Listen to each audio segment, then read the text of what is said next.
Just been informed we're not being... Oh, recording in progress. I've just been informed we're not being live streamed, and I thought we would have been the most entertaining committee in Napier today, but apparently not. So, so there we go, Kirsten. Oh, well, next time, Bruce. Next time, okay, yeah. Oh, that's great. Next time we'll have our ties on. We had a massive debate. Sally very much enjoyed the basketball last night, and Kevin and I had a massive discussion about whether ties were needed or not, and Richard even about shorts. So, so I hope we still bring all due respect. And actually, I'd like to say great respect to staff. The papers, I was catching up with David this morning, and actually the papers are of increasing quality. And I'm conscious that I need to move this meeting reasonably quickly because you've got a darn busy day. But sometimes good papers also mean better conversations. So thank you to staff before we start the meeting for everything that's happened, including your presence here today. That's absolutely superb. Can we start the meeting by joining me in saying the karakia, please? Te tawa mai runga, te tawa mai raro, te tawa mai roko, te tawa mai waho. Kia tau ai te mauri tu, te mauri ora, ki te katoa, home e, hui e, tahakia. Thank you very much. So we are the first meeting for the year, but I'm not allowed to say Happy New Year, am I? Right, no, we're well and truly past that, but just to note, we're in our first meeting for the first quarter, and that's tremendous to get, in that sense, for the committee, the year underway. I just wonder, apologies. I think we've got a good muster, thank you. Do we have any apologies? People can stay here in the morning, that's great. We have a couple of folk online just to reflect. We've got Louise online, and we will have Karen Young, our auditor, online either now or later in the meeting as well. Brilliant.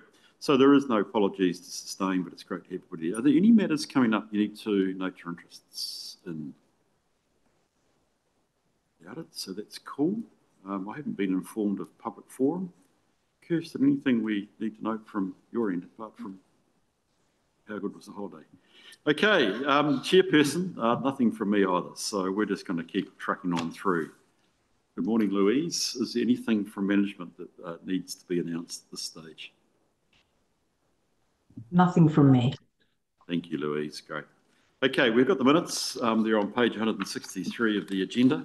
I'm going to move from the chair. We take them as a true and correct record. Is there a seconder for that, please? Thank you, Sally. Any corrections, accuracy matters that you need to raise? Looked pretty much like the meeting that we were all at, even though it's a wee while ago. I'll put the motion. All those in favour, please say aye.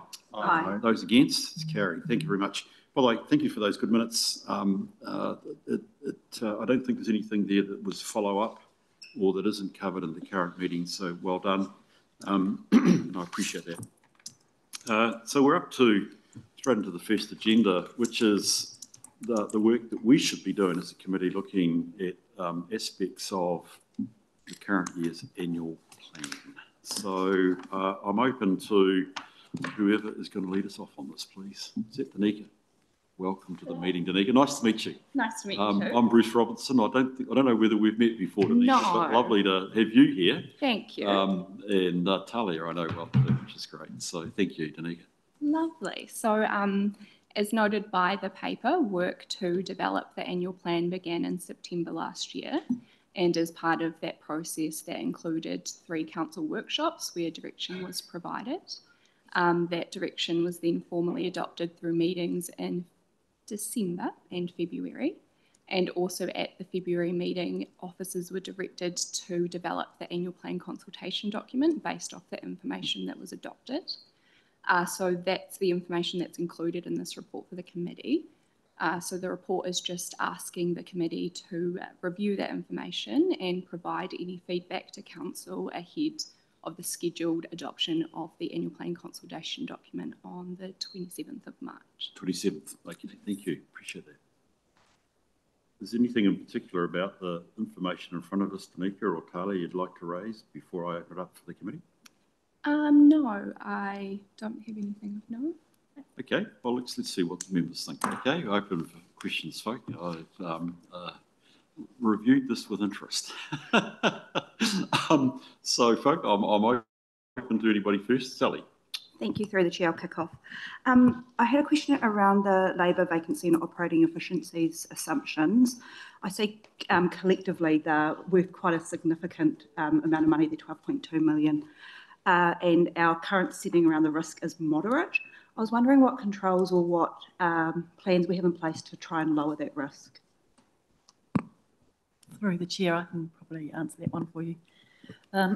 So staff are currently underway, almost complete with a year-end forecast. So we will have a position on where we're standing with our labour and how we're tracking to our labour savings next week. And that will come through and be reported through to either Prosperous or Council. We're also actively managing the annual leave balances throughout the organisation. We have a current recruitment freeze on for non-critical positions, and we're also doing work around analysing our vacancy levels, analysing our and managing our levels of casual labour because of the recruitment freeze and also the fact that we are going full steam ahead with our capital plan. We've got a bit of a balancing act there with labour versus holding back. Yeah, so does that answer the question? Thank you. I wonder if I could just follow up on that, Carolyn. My interest was actually those savings, the assumed savings, you said came to about $12.2 million, which, given our rates revenue planned is 110 million. That would say roughly we might be in the area of about a 12% saving, and it's all meant to be beneficially impacting the rate. Why are we only sitting at 4 in terms of the savings built into the revenue, into the rates requirement? Can I relate the two, or am I not relating things correctly, which is a real possibility? So we've got 4%. If we look at the table in terms of the movement of the rate from the TYP of 11.7 up and then down to 7.9, we've built 4% in for rates. Yet it seems if we achieve our targets, we might actually have a bigger saving. The vacancy loading has been in place for a few years now, so it doesn't lead to a rate saving. We've already banked that. Yeah, exactly. Okay, right. Okay. Yeah, so it's a matter of keeping that savings rather than actually it being beneficially impacting the next year's rates. Okay. That's correct. Gotcha. Okay. Brilliant. Any other questions, folks? Yes, Kirsten. Thank you, through the chair, and I guess continuing with the same theme and around some of these savings and targets that we have. My question's with regards to the commercial viability projects that we've got underway, where we are aiming to have break-even positions for these facilities by 26-27. So again, we've rated it as a moderate level of uncertainty, and just wanting to understand how we will be working towards that, because it is quite a ambitious goal, I believe, for us to have a break-even position for those facilities within the next 2 years. I can probably start, and then I know Themis might like to add to it. So we're currently underway with a couple of the facilities looking at putting out a tender for procuring someone to potentially lease them. So if that all goes to plan, then that would be in place by the end of the year. Is that correct, Themis? The end of this calendar year. Thank you. And I guess just to follow up on that, if those leases arrangements don't go ahead, how will we then plan for the ongoing impact of us still managing those facilities?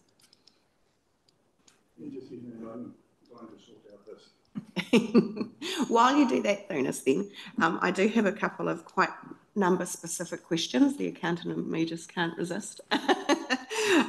So just reviewing the statement of comprehensive revenue and expenses, there was a couple of figures that jumped out at me. One was that the rates revenue is actually around $4 million less or $3.5 million less than what we had in the 3-year plan.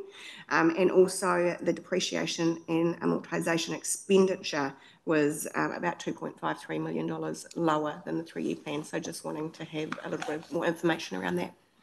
So the reason for the rates revenue being lower was because when we did the 3-year plan, we had forecast a 11.7% increase. Yep. And through this annual plan process, we're going up to 7.9, so that's reduced the rates revenue. The depreciation funding, that will be, depreciation cost will be based on our level of capital expenditure from the capitalisation of the assets from the previous year. So based on more accurate data than what we had when we completed the 3-year plan. Right. Thank you. Right. I can't saw that. Through you, Mr. Chair, we are not waiting for that process to happen, because what we're doing is that's an option. We have, as we've shown to Council, an option of commercial plus, and so we as Council keep on managing these facilities. What we are working on at present is a few ideas of the cutting cost and to reach that 2-year target. So we are working on it actively and not waiting for that, for the commerciality going out to the market. That's just another option. Thank you. Thanks, Kirsten. Any other questions? I've got a couple if that's okay. So, Kirsten, you can never have too many accountants in the room, can you?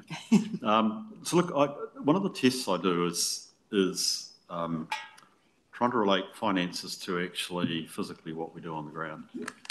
So, perhaps one of the issues that I'd like to ask a question on is if I go to the cash flow, and this is what I'm just going off, our property, plant and equipment planned spend at 159 is a reasonable chunk higher. Could only be one project, you never know, higher than we have done in the past. What's been our delivery rate on our planned capital? This relates also back to the very good meeting we had last time around the EPMO and asset management and everything else under the sun. But what are we assuming in our ability to deliver the CapEx? I think our assumption for the annual plan is around an 80% completion. Yeah. So 80% of 159, or is 159 the 80% completion rate? 159 will be the 80%. Will be the 80%? Yes. Okay, so actually, as an organisation, we're planning to deliver, I can't do the math quickly, I'm not that good an accountant, but you know what I mean? Closer to 200. So we're close to $200 million. Yes. Have we got the capacity and ability to deliver $200 million? I mean, we must be shooting for the 200 million. I don't have any trouble that we have gone in with the conservative estimate. Have we got the capability and capacity to deliver 200 million? It would be our biggest one in history, I think. We are doing quite well with the current year. We are... I haven't done the numbers for the latest month, but we were tracking almost to plan, and the forecast will help to confirm that as well in the next couple of weeks. But still, the 159 would be significantly higher than the current year. So somebody else might be able to provide some more assurance around what will change. No, absolutely. I think, sorry, I could probably add to that. Yeah, there's some significant projects been going into the construction phase. Yeah. So that is, more significant than what we've done in the past. So I guess with the likes of the Tiaka project and also the wastewater outfall that we'll talk about. There's the treatment plant, the bore fields. There's a lot of big projects that are starting to get into that construction phase. So yeah. Sorry, Karen, you were about to say something. Oh, exactly what Russell's just said. Yeah. I think what I'm really trying to say here is I get that, and we can play, numbers tell you one thing, and it's really a question that I'm asking is how big an increase is the program? Is it an increase in our program capacity and capability to be able to deliver $200 million? And if so, what is our strategy to increase that capacity? If I can just mention, one of the other things was the bridge that Hastings is doing, which is just cash going out. Yeah. So that was another significant I think portion. that was about 60 million, wasn't it? Yeah. So I'm reasonably relaxed, but it's actually something which committee members, I think somewhere down the track, I'd be keen that we monitor, because this actually is a key part of our overall, well, I want to relate it ultimately as I will to our financial strategy, probably is something we, relates to our fiscal risk, which interests me as far as this is concerned. But I guess the question I'm asking here is, have we got a plan here that we can credibly deliver on? I mean, you're saying we have, which is great, Russell. I'll take you on board, but I might be keen to see that that's monitored somewhere within the council at a governance level. I'd also like to add the creation of the EPMO and the real focus on that program delivery is going to be focusing on those sorts of risks. And I know we're talking about because of the scale up of the capital works, is also how do we prime our community, our construction community, consultant community, so that there's readiness and capacity at the right times that we need it. And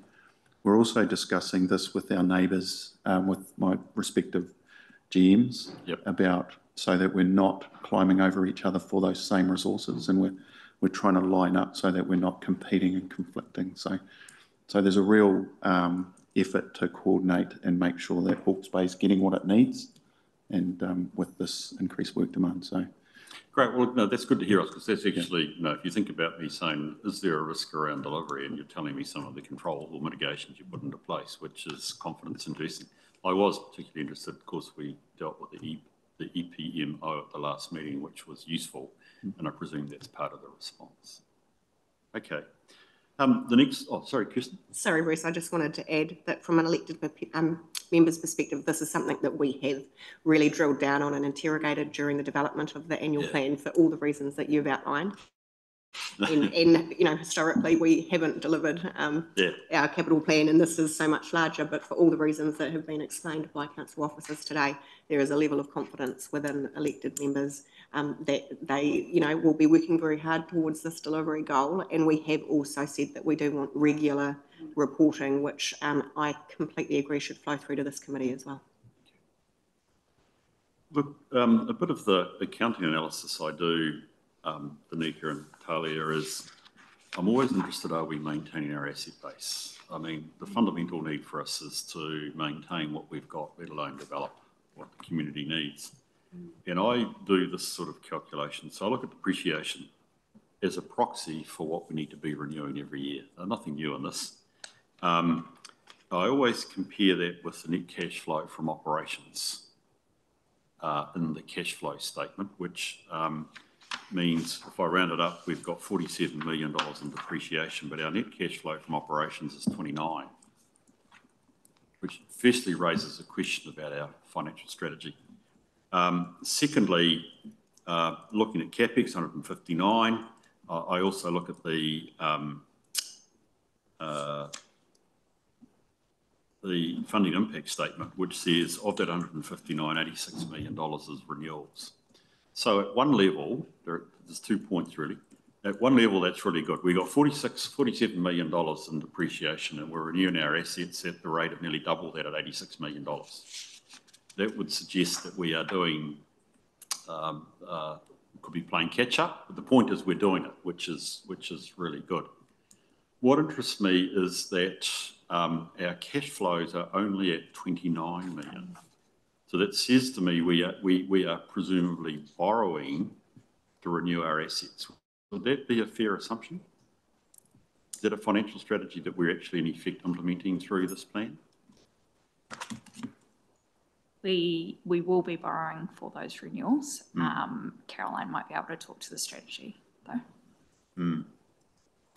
Interesting that we're borrowing for something which is near maintenance. Yeah. I could probably build an argument for that given water reform, by the way, but I wonder, okay, I just want to reflect that actually it does mean in some sense we're doing the right thing on one side, which is if we have any backlog, and that might be part of that $85 million, or we might be trying to get in front of the curve, I don't know. If we're trying to get in front of the curve, I could probably make the stronger argument that we should be debt funding, but we're only trying to catch up on the past. We are putting onto a future generation what we've spent. So that's a very interesting part to a financial strategy if we're doing that. Okay, be my view. That's fine, it's where we stand. Again, I just think I'd want to reflect here. It places lots of pressure on our financial strategy as to how we do things. We certainly need all those rates, we need all the other stuff we can get, but I think we also have to have that careful eye on where our debt balance is going to, given a chunk of it is actually for past consumption. Okay, cool. Nobody want to respond to that? You're welcome to have a crack at me, Talia. It's only an accountant's view of the world, and you might have a better view than I do. I will just add that it's not fully debt funded. We do have renewals reserves. I haven't done the numbers to know how much is coming out of reserves compared to the loan. It'd be interesting to know that. I mean, I'm not saying you should know that right at the moment, but you can see what I'm trying to do here is trying to understand what is our effective financial strategy. Yeah. You know, because if I thought, not being a politician, I would say, why are we giving away a 4% efficiency when in fact we can put that into funding our renewals, for instance. Yeah. So it's not a big drama. I don't want to over-egg it. All I'm trying to reflect are the choices that we are making as a council, and I'm talking to the councillors here, in terms of our funding strategy, which aren't necessarily unreasonable, but they do reflect something. And I think we just need to be honest with ourselves what we're doing here. So that's fine. It's good. Can I just do a little check on one other part of the financial strategy? You can see a financial strategy always interests me. One of the other areas, Danica and Talia, that changes from the 3-year plan is the proceeds from the sale of property, plant and equipment, which, if I've read this correctly, the 3-year plan was 3 million, but we're budgeting for 37 million. So that's a $34 million increase. Must be, again, a deliberate part of our strategy because, of course, it will reflect in our comprehensive income. We've got a plan for that. We know where the 37 million is coming from. We must, actually. Sorry, that's a dumb question. Of course you know where it's coming from. I'm more interested, do we have a project, a plan in place to realise that 37 million? Because that's critical to our financial strategy. I would need to dig in to find out where that 37 has come from. I suspect it could be to do with the CCTO, but probably not all of that would be CCTO, I wouldn't think. So all I'm doing, councillors are saying, I'm making some assumption, Talia, that $37 million, or a fair chunk of it, is reflected in the other revenue of our P&L. So again, all I'm reflecting here is, the assumptions are probably reasonable. But Kirsten, I go back to your point of monitoring. This is just as important to monitor that we get that $67 million in the door as it is to monitor our spend on CapEx.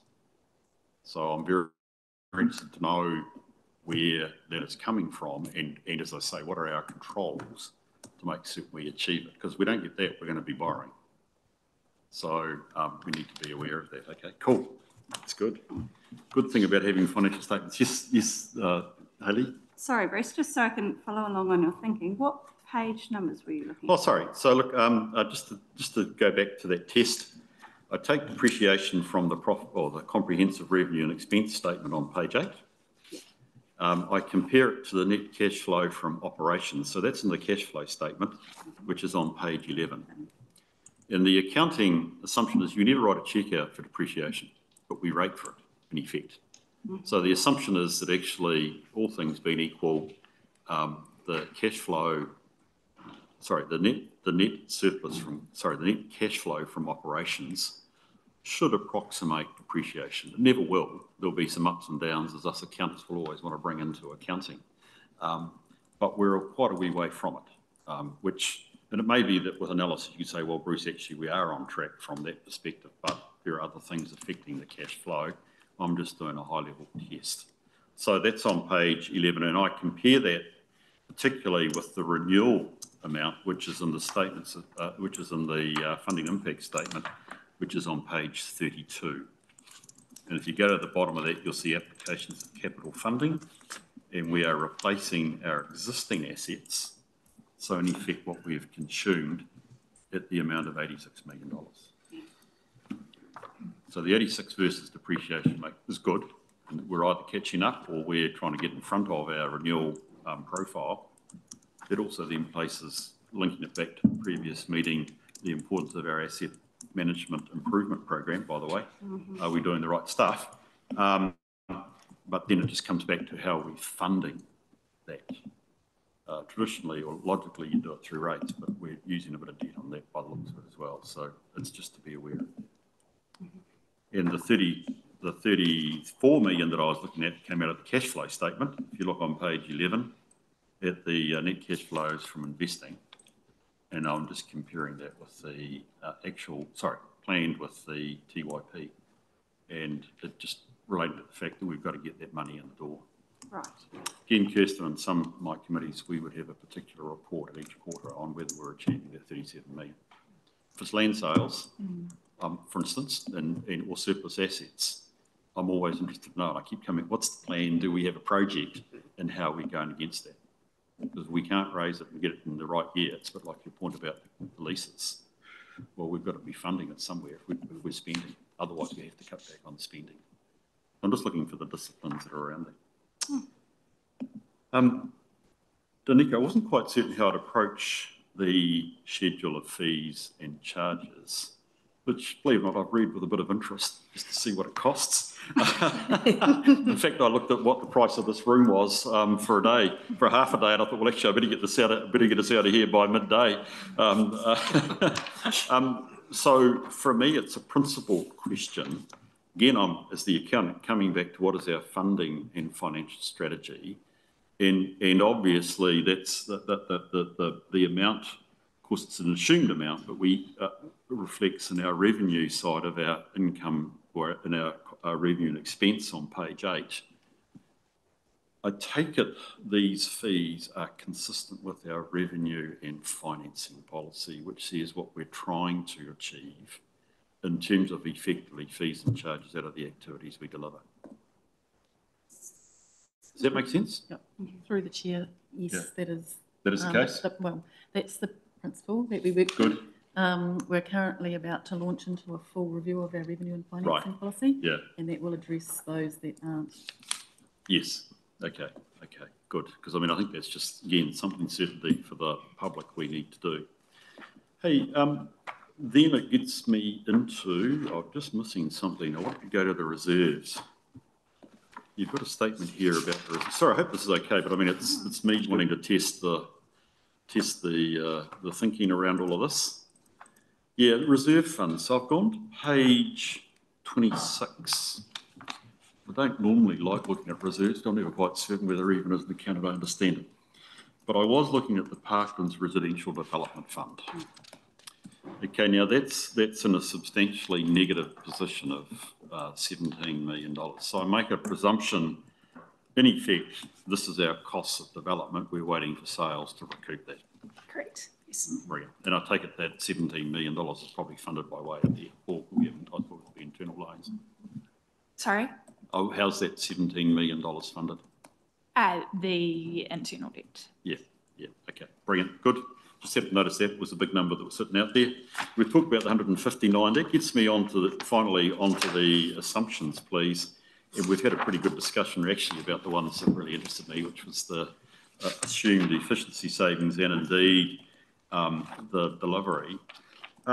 Russell, I must confess I put a circle around contractor availability, and in some sense you've said this is a moderate risk. I can't help but feel a concern that we're going to have another problem with inflation with our with the supply side and the contractor side. Tariffs, I mean, I'm not trying to get onto an anti-Trump line here, but those are not going to help us. And I am just worried about, probably not this year, but I'm just worried that we might get one of those jumps we had during COVID in terms of the price of our capital program, which would be, you know, I mean, let's face it, steel. I was looking today at the indices in New York, and they are phenomenal in terms of the current spot price of steel versus what it was. So I'm making some assumption. I don't think this needs to change, but I think from a risk perspective, we should keep our eye on that because I suspect it's going to affect it.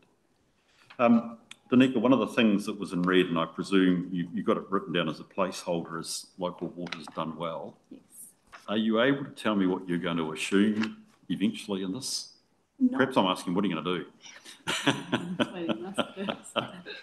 not at this point. We're still waiting for further updates about that, but the manager, Andrew, who was running the process, we're in communication with him, so we're just keeping up to date, and as soon as we have further information, we can provide that. But perhaps later in the meeting it might be in PX, so I'd just like to return to the local water's done well, please, if that's okay, if I could just note that for folk. Legislation. So again, I'm conscious here that we're looking at only the next year, and to some extent, you know, it's only next year. It's not trying to look 4 or 5 years down the track. We said legislative risk was moderate, and I suppose that's probably right. I'm never quite certain that I understand all the legislation that's going through at the moment, and I just was wanting to check, is that reasonable? The legislative yes. environment, we were given the fear of God about changes going on all over the place. Is that quite right? Is that true about what's happening in RMA? Are we sort of in a sense inoculated from immediate change in the course of the coming 12 months that I would accept that as moderate? I would normally expect that to be high, by the way, but that's just from getting around the rest of the country. It is something that could be updated if there was appetite to update that. I'm not saying there's appetite, I'm just trying to work through, is there a chance that legislative changes could impact our plans for the coming year? That's really the question, isn't it? How sensitive is this in terms of impacting the next year? Probably it's the right thing, so I get that that's okay. Brilliant. You asked about commercial viability, and this would interest me as well, so I'm there. Folk, that's got me to the end of my questions. In doing that, is there other questions that you folk would like to ask before I go? Danica, Talia, Carolyn, thank you. You've had to suffer a few things there, but hey, there goes the accountant in me. Members, we've been asked to receive the information and to review it, and I think we can say we have reviewed the underlying information. And sorry, one other thing. Bearing in mind, we're looking at the underlying information because it's going to give rise to your consultation document, and I should just acknowledge on page 6, paragraph whatever, that actually you have got you've outlined essentially what you propose to consult the community over, correct? Yes. Rightio. And some of it is more updating. This is where we're at. What do you want to think? I presume where a couple of them are actually really real options. Where do you want to go? Correct? Sorry, could you repeat that? Well, I look at something like proposed rate increases, an update on the proposed rate increases. Is that consultation? Oh, so that's, no, that won't No, be. that's not. That's telling them. Yes. Sorry, all I'm trying to reflect here is it's probably the library, it's probably the one titled CCTO, which are primarily the significant items that you will be putting out options, assessments, preferred options, and inviting submissions on. Yes, so it's the reimagined facilities. Oh, reimagined facilities, yes. Yeah, the library and the CCTO. Yeah, yes. Yeah, they're the three biggies. The rest, presume, I mean, you will be inviting comment. Yeah. But it's less than that traditional, options analysis and yada yada yada sense. Okay, so there is a sense to which. I'm just reflecting on what we've discussed. Does the underlying information support that, which is great. Kirsten, I actually want to ask you a question. I'm going to put you on the spot here. So we've got A and B, but actually Danica's report is quite right. We should probably be saying something to council. What do you think council would like to hear from us as a committee? Because I'm just wondering if we should be moving a C. Should we be recommending or endorsing or saying something to council that would be helpful when they meet? I think you said on the 27th of March. I agree. I am putting you on the spot, but would you have a thought about that? I agree. I think it would be very useful to council to have a C, which is endorsing the. Okay. Yeah. I think it would be useful if we were to say something to the effect, and I thought endorsement was the right word. We endorse the underlying information on which the CD is being prepared.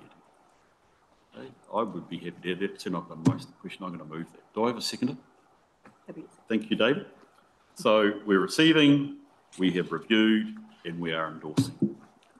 Is there any discussion on that motion? Good. All those favour, please say aye. Aye. Those against is carried. Brilliant. Danica, Talia, thank you for that. Thank you. I'm sure you'll wish there never were accountants in this world. Here we go. Yeah, that's great.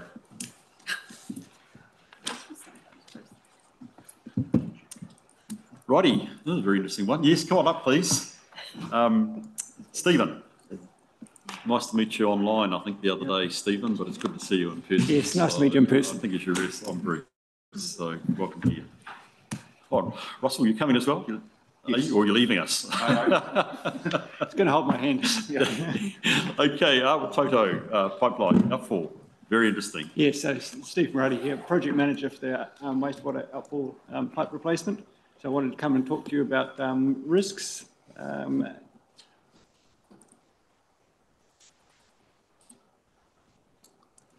Space. No. Sorry.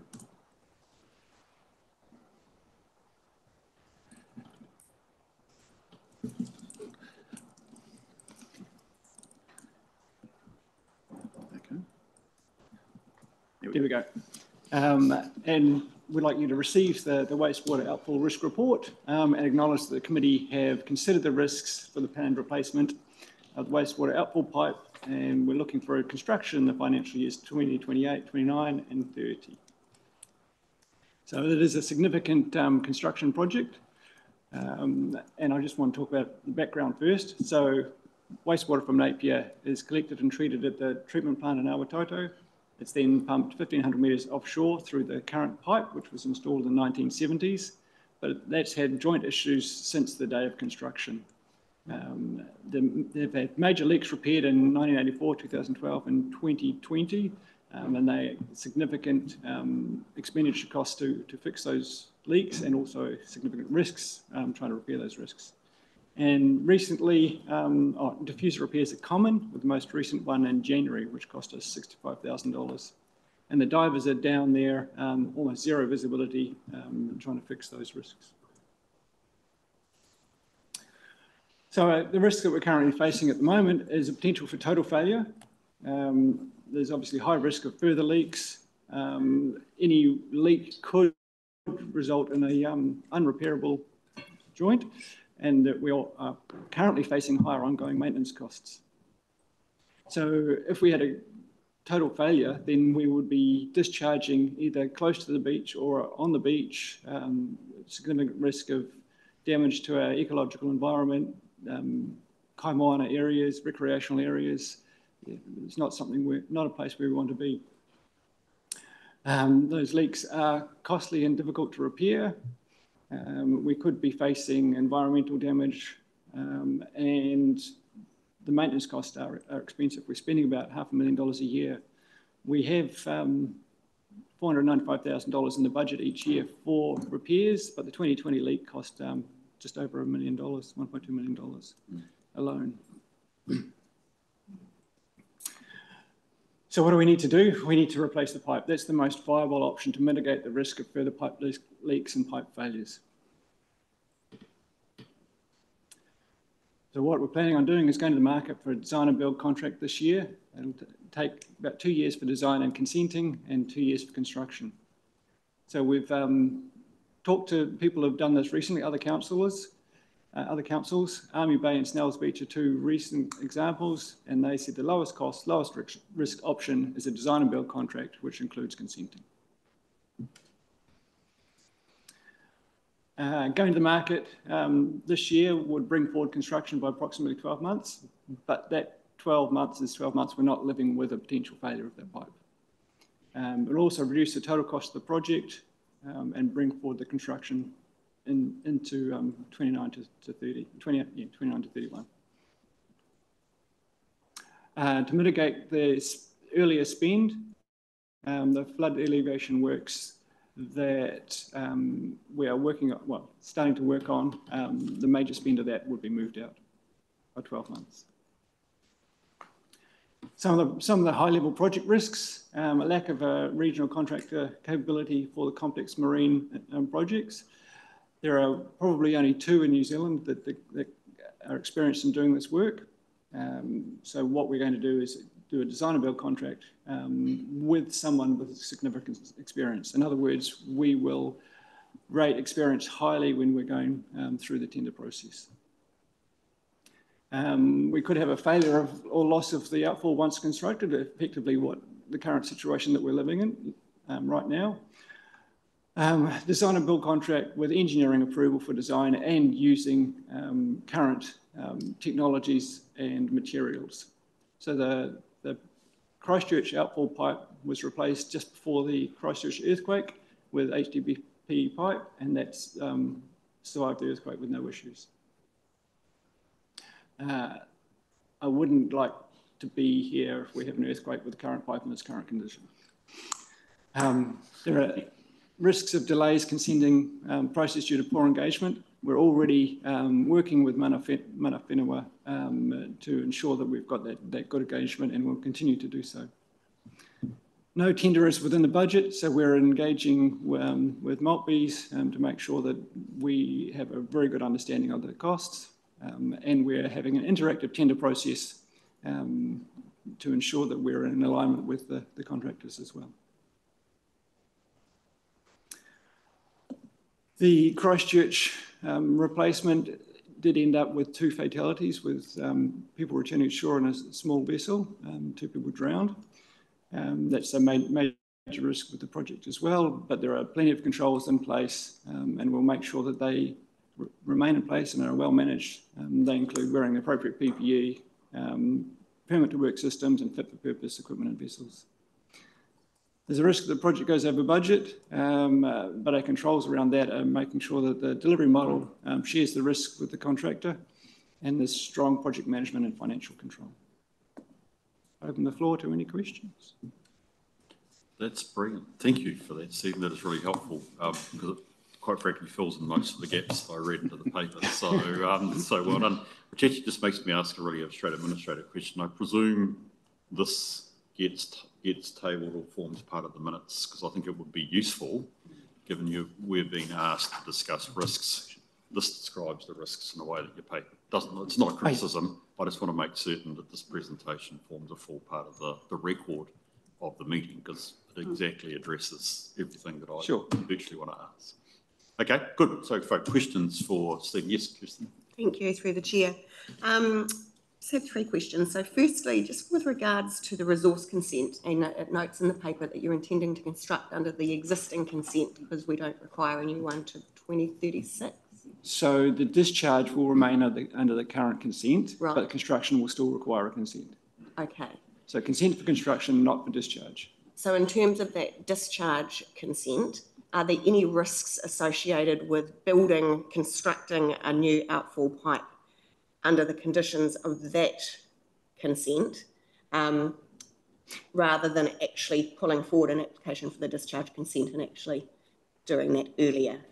So there's actually probably a bigger risk of doing it under a new discharge, because that would then raise the question of treatment and a lot more work. So there's a lot of work to go, especially given the recent changes or proposed changes to the discharge limits.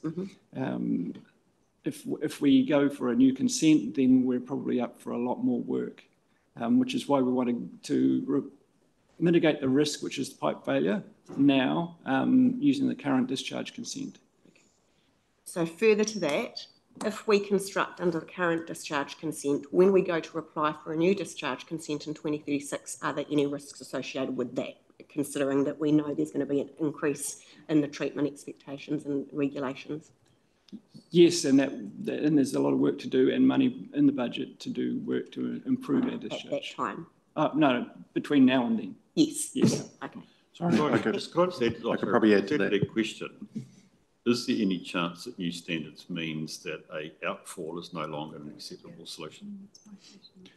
I thought that was perhaps where you were going. Yeah. Kirsten, was actually if standards change and we've just spent 40 mil on a pipeline, but we suddenly argue we've got to get a land-based solution. We've got a $40 million nice-looking pipe, which is I've done a lot of research, and the likelihood of a land-based solution for Napier that covers all scenarios is close to zero. Yeah. You'll still need, especially during rain events, you'll still need an ability to safely discharge treated wastewater. Sorry, Russell, yes, I did. Yeah, no, talk over you. Sorry, mate. So land discharge too, the complexity is around the interaction with the groundwater aquifer and people utilising that. So we'd have to secure that land and have a buffer for any sort of potential contamination risk to the groundwater. So it's quite an onerous process and requires a lot of treatment and to obtain that. But also,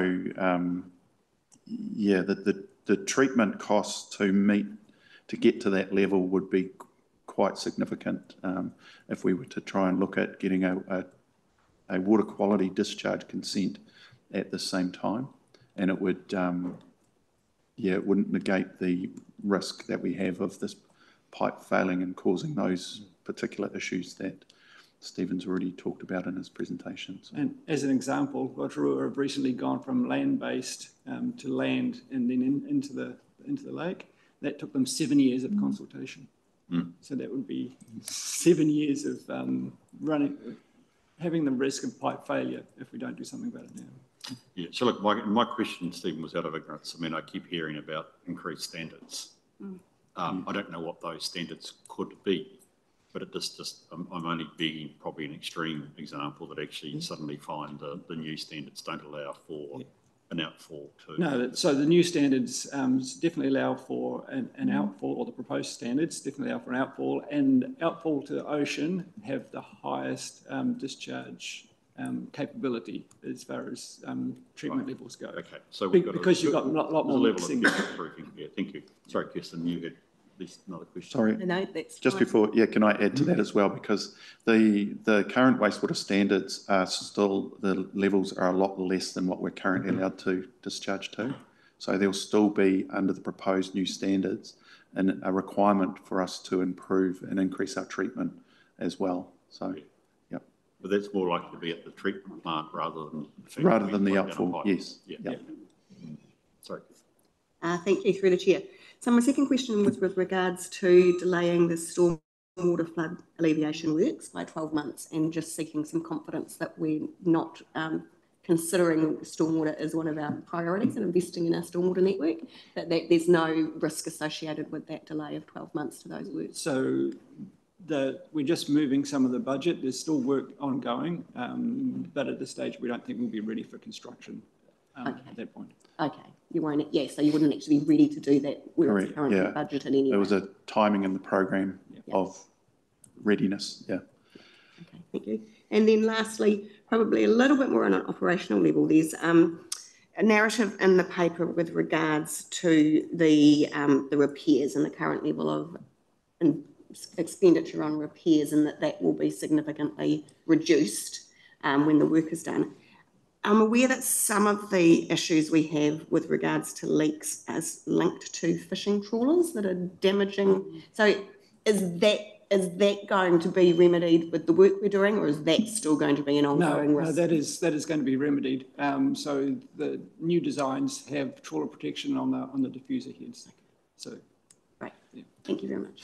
And also as a result of the evidence we found with the last repairs, the major repairs, we've since installed a CCTV camera to monitor and to notify the harbour master of anyone within or near our outfall as well. So excellent. Thank you.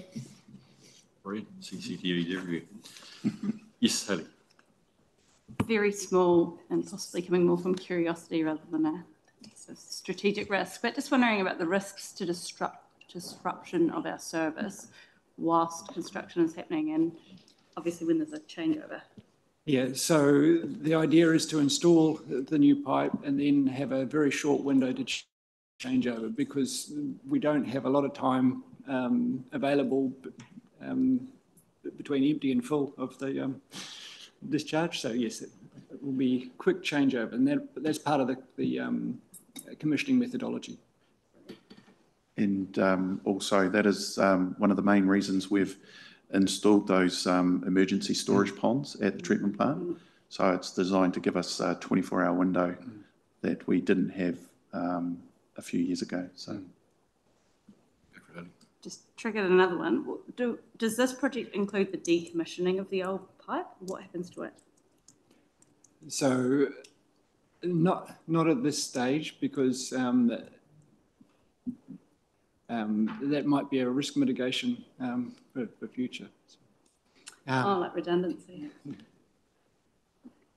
There was a suggestion that, it could be sleeved with a smaller pipe if there was a likelihood, if need be, but in terms of a risk mitigation, or even as the city was to grow in future years, but no, that the decommissioning or removal of that pipe's not part of this project as yet. So. How much would it cost? Well, that would probably be a question we'd ask the contractor to give us an estimate on. Oh, okay, so you built it in as part of the contract? Yeah. So you're still hoping to bring that within the $40 million? No, that's just something. We've got a replacement budget, but that would be something separate, because there's other ancillary works that would need to happen as well, and we need to weigh up those, I guess, the costs and benefits and the timing of that, of when we would do it. So, thanks for your question, Hayley. Disposal is always an interesting, almost forgotten cost sometimes when you're dealing with these things. So I get that. Any other questions folk would like to raise? Look, oh, sorry. Go for it, buddy. Thank you. Just through the chair, Ringan's got a question here. What this current government's all about reducing the red tape and consents and various bits and pieces. Do you think we're likely, well, and this is a billion dollar question, I suppose, if they were to move quickly and make life easier, would we be in a position to speed up what we're doing? The consenting wasn't going to take 2 years or 3 years or what have you.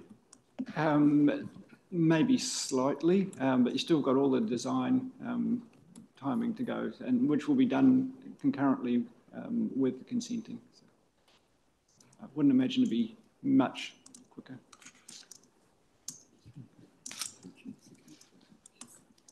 Sorry. Look, that's been really useful discussion. If there's no more questions, I think we should probably move on. Sorry, Hayley, did you have a final question? Yeah, just interested. Please quickly, because I'm conscious of time. So just on that pipe that we're not going to decommission and keep in place, it sounds like it's a whole new project to decide what we're going to do with it and keep it. Have we got any money in the LTP for that secondary project? No. Okay. Right. You'll have to find it though, I suppose.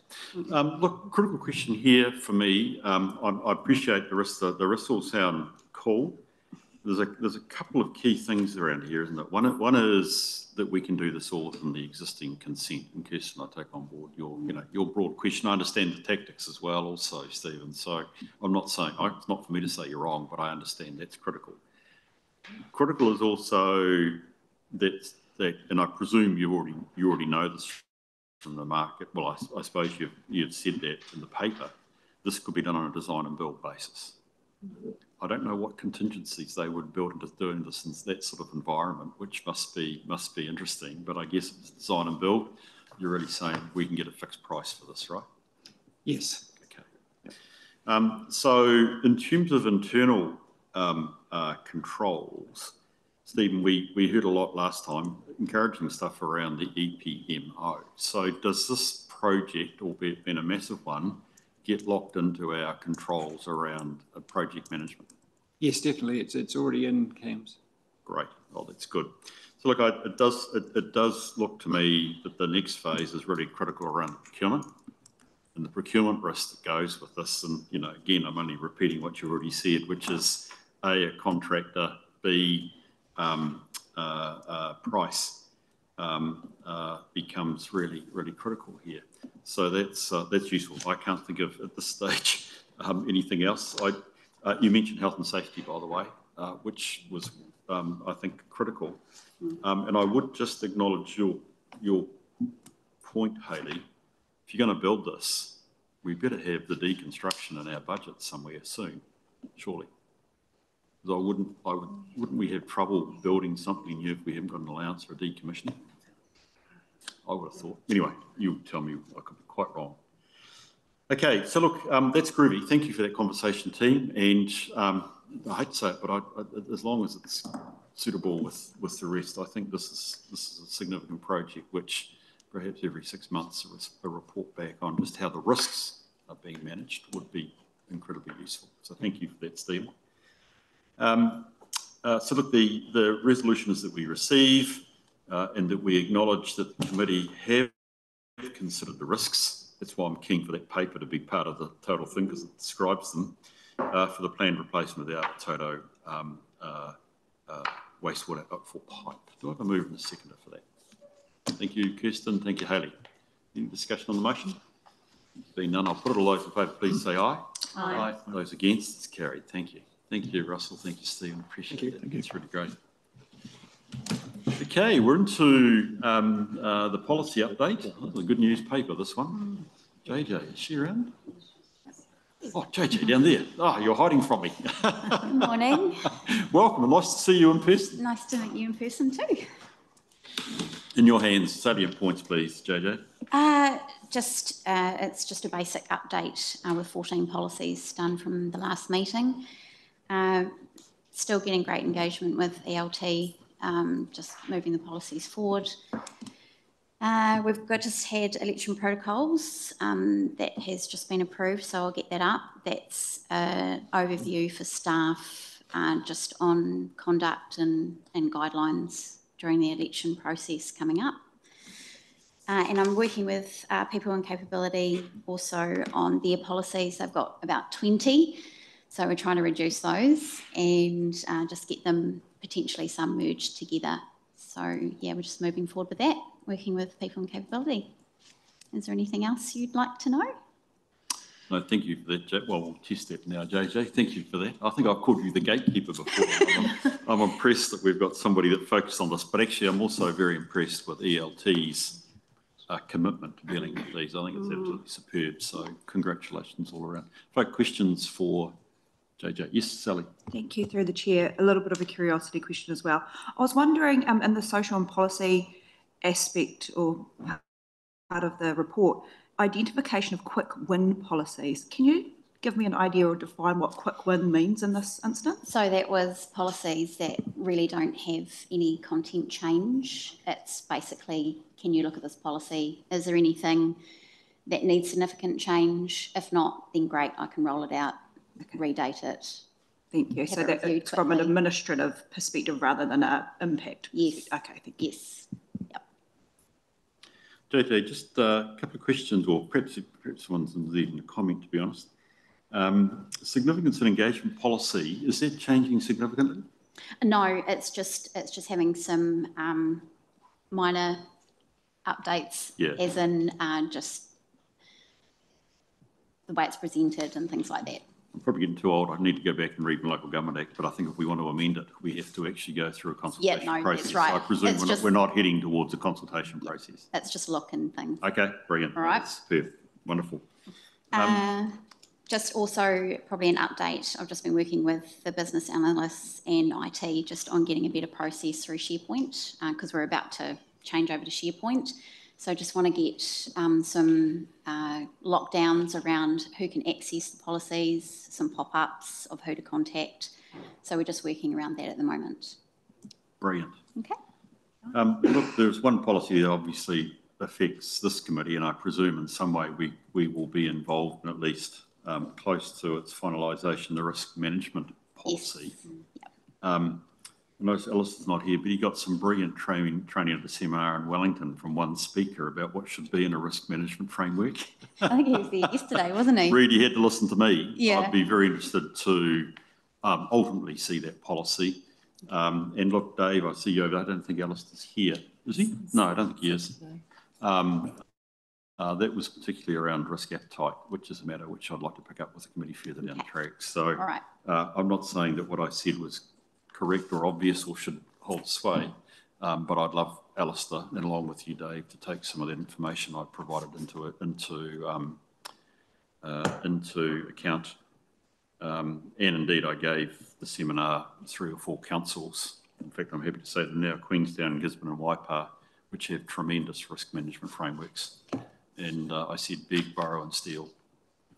Okay, I'm probably at the steel end of the spectrum right at the moment, but they're pretty good guys. Okay, that's really good. I had one other question, which is sort of an odd question, JJ. You've got this list, you're the gatekeeper, you're keeping it on it. Are there any policies at the moment that aren't being addressed in this list that might be worrying us as a council because we haven't had a chance to get to yet? No, I don't think there's any significant ones. It's more sort of the ones like the arts policy and, you know, those sort of things that are not a priority or, you know, on operation or You've given me the answer. Sort. You've got the priority ones going, which it seems to me looking at this stuff, which is really... Yeah, they've been the priority. So the other ones that, like the arts policy and things like that, are just kind of on the back burner at the moment. And I think just with BAU at the moment, people are sort of not concentrating so much on those. Okay. Yep, the tyranny of policy updates when you're fighting fires elsewhere. It's great. Yeah. Thank you for your work, seriously. Okay. I do really respect and appreciate it. Hey, we need to move a receipt of this policy update. I'm sorry, through the chair, Bruce, just before we do that, just following on from your question there, I think it would be really useful if we could have sort of a table of policies and review dates come through to council, just as or even just a memo. Just we haven't seen sort of where we're at for quite some time, so it would be really useful to see that. All right. Yeah. Cool. Thank you. Yeah, fair point. Okay, do I have a person prepared to move receipts? Thank you, Grego. Have a second, please. Thank you, Sally. I'll put the motion. All those in favour, please say aye. Aye. Those against, it's carried. Brilliant. Right, I think hopefully we haven't lost Karen. Karen is still online. And Talia, are you going to open up the introduction receipt of the Audit New Zealand Management Report for the last financial year? Thank you. Yes, thank you. So normally we would report to this committee on the external audit actions. These come from the management report that Audit New Zealand provide at the end of the year. So this report replaces that this time. We have 3 new recommendations that have been brought up in this report. They were around the severance payment disclosures, the compliance with financial delegations, and the review of monthly reconciliation schedules. We believe those are all easy fixes that we will correct this year and have made good progress on so far. And there were also a number of items that have been marked off as completed in this report, which is great to see. Thank you. Thanks, Talia. Yeah, look, up front, good news. Thank you for the focus on this, and I felt that you've got, and your colleagues have got a grip on the recommendations, and it's good to see that I'm making some assumption that when Karen does her interim review work for the coming annual report, these will be knocked off pretty fast, so that's tremendous news. But look, before I open it up for questions, I wonder if Karen's there, whether she'd like to make any comment on her report. You there, Karen? Yes, I am. Can't Chair. see you. And am I hello, able to everyone. see? Am I able to see Karen? Oh, you're down. Oh, you're behind me. That's fine, Karen. I can hear you. That's what counts. Please take it away. Thank you. Welcome to the meeting. Okay, cool. Good morning, everyone. My comments are that we found Napier has a sound control environment. As you can see, I looked back at the number of new recommendations that we've been making over time, and I see a number of prior recommendations are being resolved, and also the number of new recommendations are fewer. I think my observation is that the council is definitely getting better at resolving recommendations. I think that the register that it has implemented and reporting to this committee for discussion has helped with that, just monitoring the outstanding recommendations. And also the council has gotten much better at asset revaluations and fair value assessments. And also it has improved over time and further improvement still needed in this area, but it's done well to measure against its KPIs for annual reporting purposes. And again, I think it's because it tracks progress during the year. So come to the end of the year, it's just bringing it all together. I'm happy to answer any questions. Thank you for that, Karen. Appreciate you being here. If you have questions for either Talia or Karen on these findings. Just a couple from me. Sorry, I'm not trying to prolong the meeting. Fault response time, which is probably the ongoing bugbear for all of us, and I appreciate it for you. I think I'm correct in saying that we have gone a long way to remedying it, have we, Talia, from your perspective, is that right? Yes, we've put a lot of changes in place over the last few years, and as Audit come along and check, they often pick up even more, which is why it's still hanging around. So we're putting more and more changes in, but we're getting to a really good place with that, I feel. The work has started for the audit this year. So Audit New Zealand have asked us to gather the information to confirm the training that's been in place and that sort of thing already. We therefore don't have full confidence that it will be cleared off for the full year that we're in at the moment. But by year end this year, we should be there, which will be great for next year, getting that all under control. Yeah, so we shouldn't be surprised then if this could affect our opinion for 24, 25. Correct. No, that's fair enough. Okay. One of the other questions I had was Kennedy Park till takings. This seems to still, if I've got this correct, still in progress. Can I ask sort of like the sort of the tough question? Why is it still a problem? Till takings, what's the problem?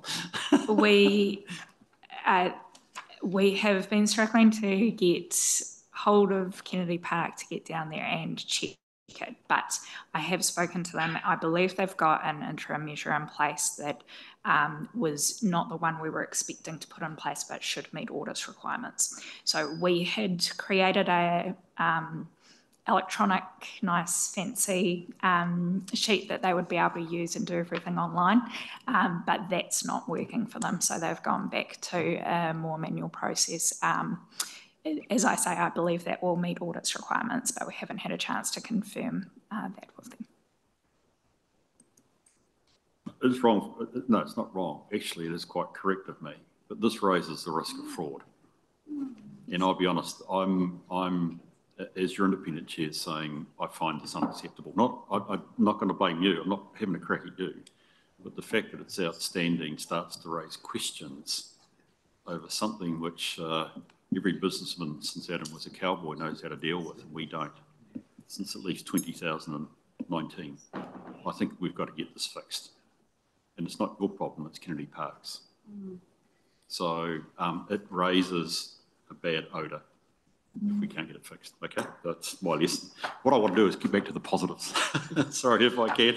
And actually, Karen, this is where I do really appreciate the benefit of an external review of us. And you've indicated already the great work that Talia and the team are doing, which is superb. But I just wanted to call out a couple of really good things. One, I was interested on page 121 with the work that Karen's done around Three Waters revaluations. And I see here data quality, completeness and reliability, were noted. And it sounds like that is actually on the improve, which is actually really good. And I'm deeply appreciative that we get into that. It's an area that's going to come up more and more for us as we deal with water reform. I am very interested, and you did refer to it, Karen, about the control environment. And I love this line: we consider that a culture of honesty and ethical behaviour is being created. The elements of control environment provide an appropriate foundation for other components of internal control. So well done to the whole team. That's good news that we as a governance group can take that away as with confidence, and that you also, Karen, mentioned that our control environment more generally is pretty sound. I see it as a really important positive. So well done to all of you. And I know Talia, we've grilled you, you're in the hot seat and trying to implement the changes. So well done to you personally that we're seeing this improvement in terms of our accounting and our accountability, which is really great. Do you have any final questions, Talia? I can see I'm trying to actually conclude things here. No? Can we go to the recommendations, please, which we receive it? And actually there's a recommendation here which is relevant that Sally and I be able to sign off. Indeed, what you referred to was the audit plan. Obviously, we haven't got that for this meeting, but somewhere down the track it'll come to us pretty soon. I would hope, actually, I should probably be saying Karen, I hope it comes to us pretty soon through Talia, so that Sally, you and I can clear that one off. Yeah. I think that's appropriate. I wouldn't want to be trying to do that in our June meeting when, in fact, the year's cut.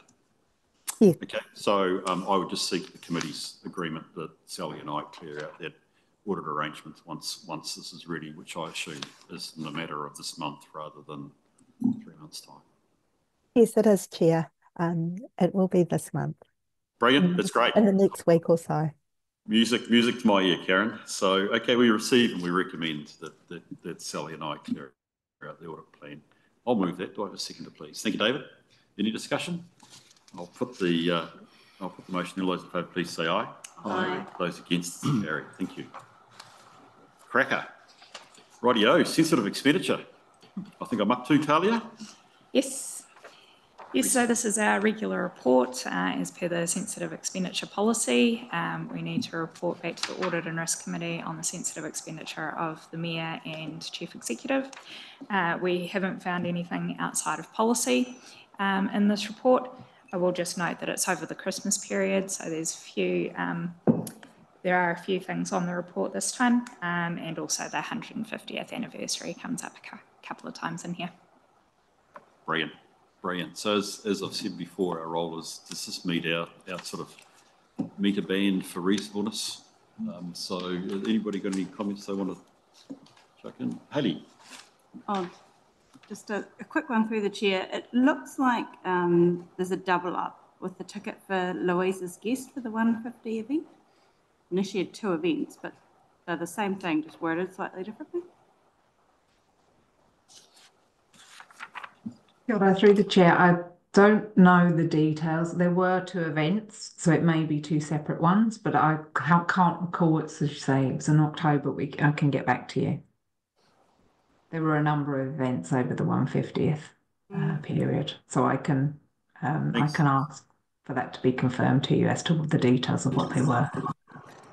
Thanks for that, Louise. Yes, that would be helpful. Yes, you're right. That's the 74.17, which I presume is what, $80 inclusive of GST, 2 events, so that's fine. Any other questions or comments? Thank you for that, Louise. To get back on anything else? No, look, it all looks reasonable to me. I didn't have too much trouble going through that, although I am deeply appreciative we saw it and for the fulsome expectation. The recommendation is that we receive the sensitive expenditure. Thanks, Gregor. Thank you, Haley. Put the motion. All those in favour, please say aye. Aye. Aye. Those against, it's carried. Righty, if we could move on to the risk management report. Well, we've got 2 management reports here because we move into health, safety and then into the deep dive. So, Dave, welcome to the meeting, buddy. Great to see you. And very much in your hands as to how you want to lead us through this, please. So I'll just quickly go through the high-level summary, give you a bit of a flavour of what's contained in the report. The strategic risk profile, I'm very, very comfortable with where we're looking at the moment, and reports deeper into this report will show why I've got some confidence with that. There's 5 risks that are out of appetite. We're maturing with our understanding of the escalation process, and basically this strategic risk 32 for the workplace health and safety is yet to be concluded with that.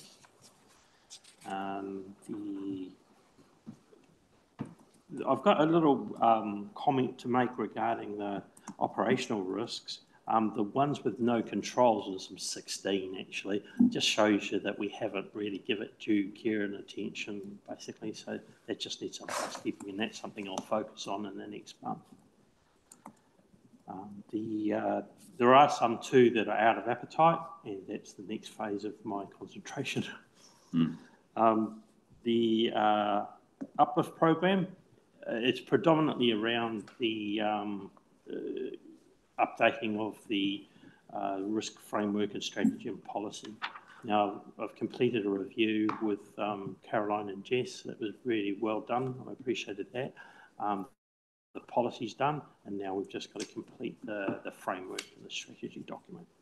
I had anticipated trying to present the finished document at this meeting, but yeah, unfortunately we couldn't quite get it across the line, so it'll be definitely ready for the next one.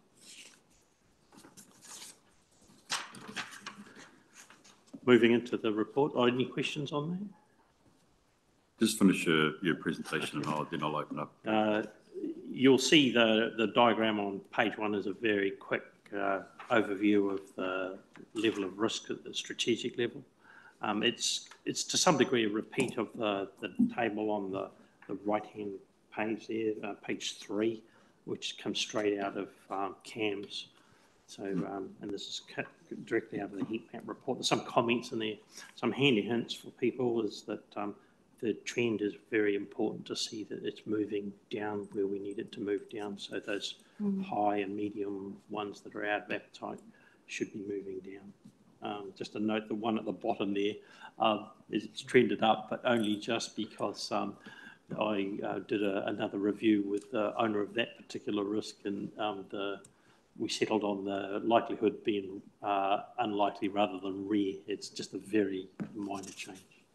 I think it was a healthy discussion, actually. So the current status, again, very, very healthy. But what will happen in the next month is some of those risks will be due for review. Any risks, by the way, that have a revised level of high will be a quarterly review as opposed to annual for the rest of them.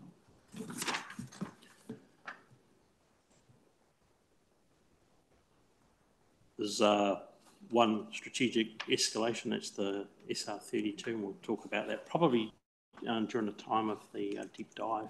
Yep, be helpful. That's fine. I was asked to prepare a table for the deep dive presentations, and this is what we've settled on. It's been put in front of the ELT, and they've agreed with that.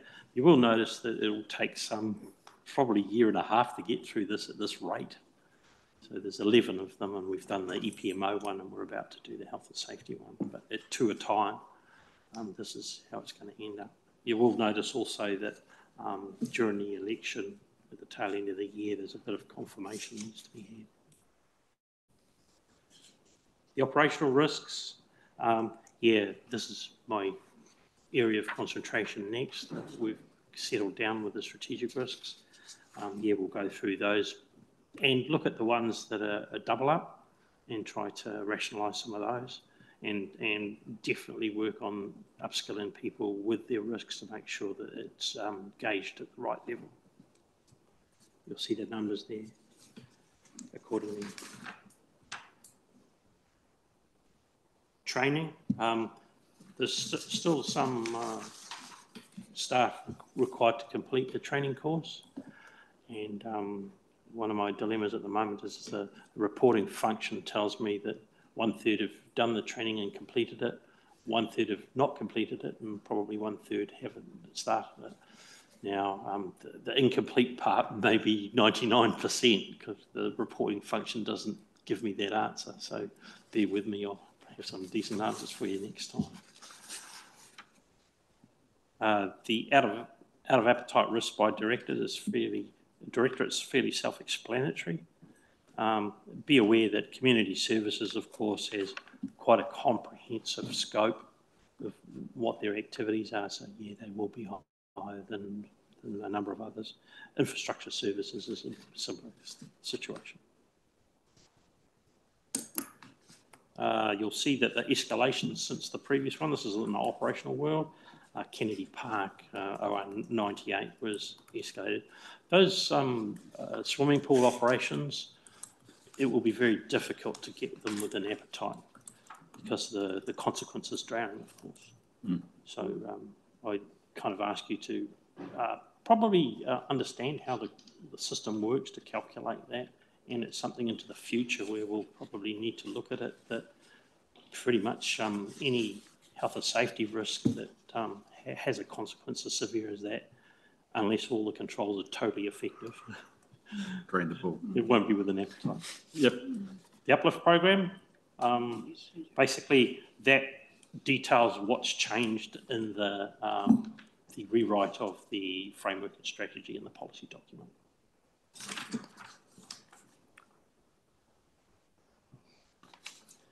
Next steps, pretty much explained during my earlier part of the presentation. There will be a need for refresher training, by the way, and I've got to yet develop what that refresher contains. It'll also be a bit of a lessons learned during the year of where we're kind of feeling that people aren't understanding some of this stuff, so we'll pick that up too. You'll see that under social and policy, the policy will be revised, so that's why we've got that draft situation there, that we will conclude the review of the drafts and then complete and present them to the ELT. Brilliant. Okay. Thank you, Dave. That's a really good snapshot of really what the risk function is doing. And committee members, I just thank you for this. This is superb. Thank you. Because actually we have a responsibility on behalf of Council for all risk, but we can't look at all risks. So it's always important to understand and know where the system is actually going. And this is a brilliant description. So I've found this form of the report very helpful for covering those bases, albeit, you know, we need to do more work on deep dives and what have you. So this has been really helpful. So thank you for that, Dave. Do I have questions or comments of Dave on his paper, which is really about the system? Hayley. Kia ora, through the chair. I've had a couple of conversations with people in the public recently about public health and safety and council's liability on that. And I'm wondering, how do we manage the risk of public health and safety? A couple of examples that are like some earthquakes prone structures or social behaviours at the library. Those sort of public risks, are they captured somewhere in our system? Yeah, just to identify the demarcation line for you, the health and safety of the public should be captured in CAMS, and the health and safety of the staff should be captured in My Safety. So there's a demarcation line there. Now, it's fair enough to say that what's good for the staff is good for the public and vice versa. There is a little bit of a crossover in that, but yeah, it's up to the various activity managers and asset managers to ensure that they record their risk exposure basically in the risk register accordingly. So health and safety is a category in the risk register. Thank you.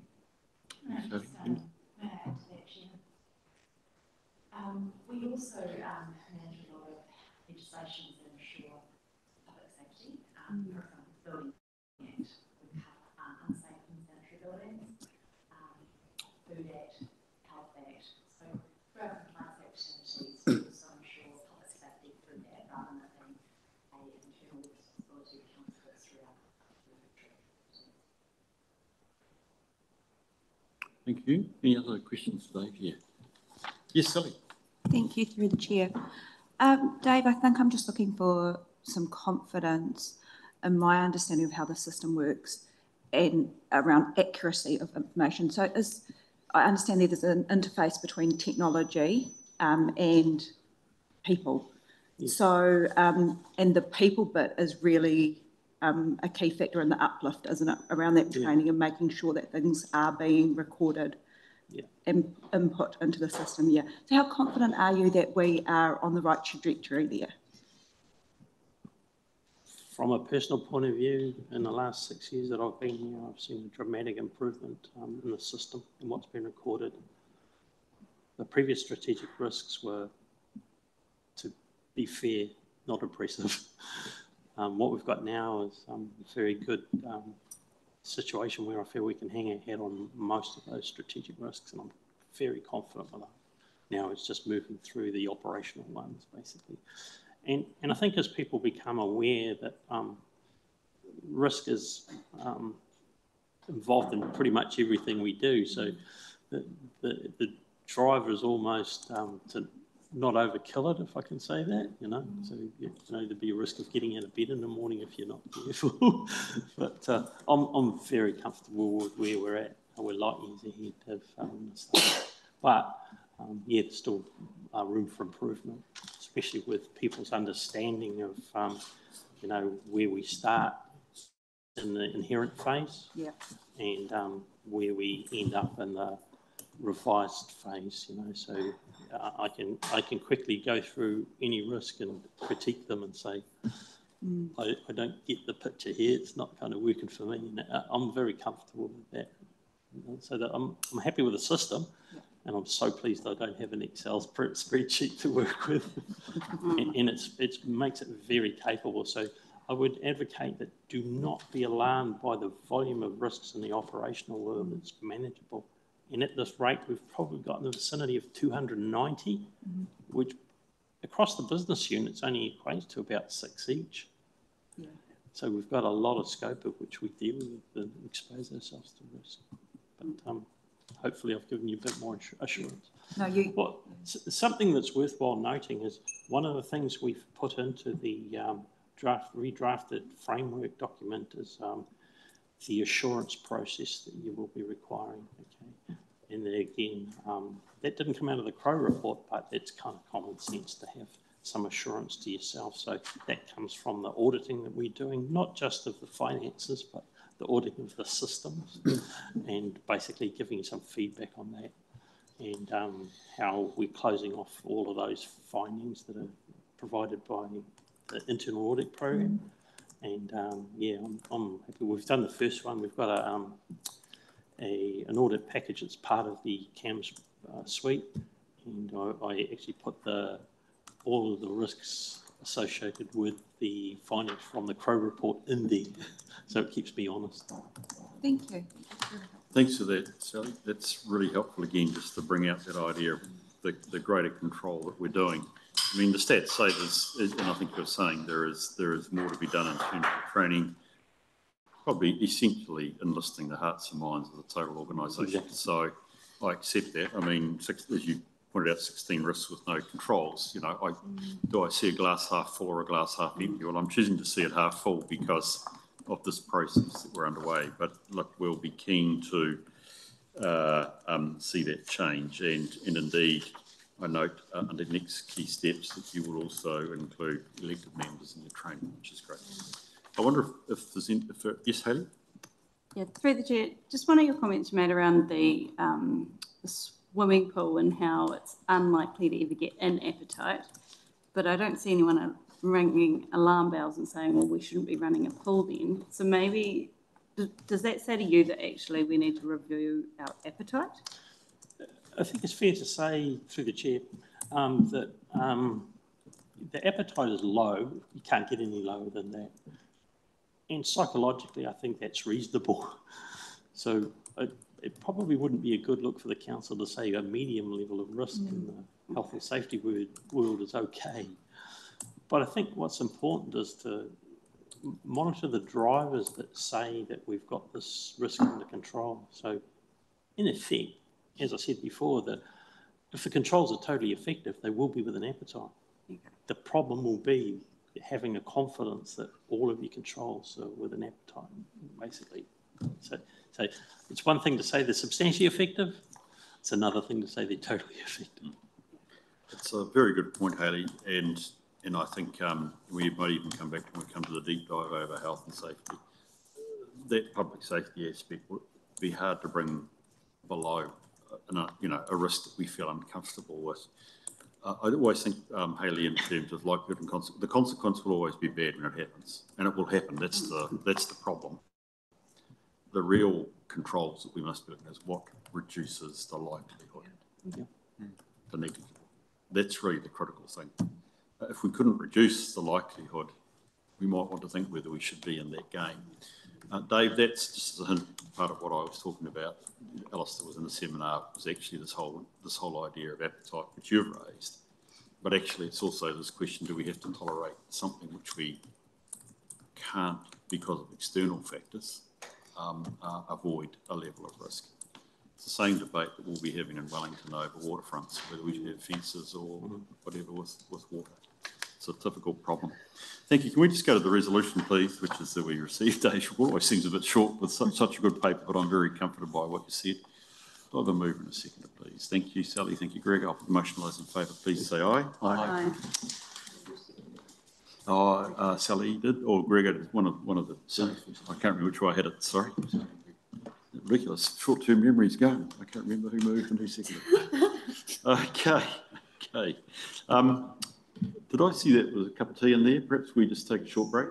Yeah. Okay. Why don't we just take a break for a very sharp 10 minutes, okay? So I'd like us to be back. I've done a stock take. I think it's never took a bite of broken half. So thank you for the morning tea. That's wonderful. But I hear Louise in the background. Do we have to post one to her, perhaps? I don't know. Here we go. Health and safety. Jill, Andrew, welcome to the table. Thank you for being here, and we're in your hands, please. In your hands, guys, as you choose to brief us, please.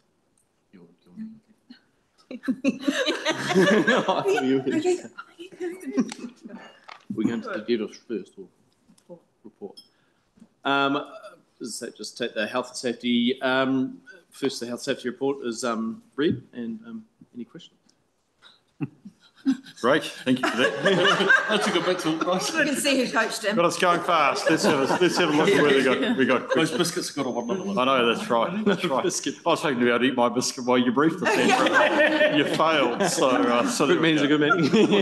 The report is good and clear. So, folks, do we have questions for Andrew or Jill at this stage on this report? So this is the overall one before we get to the.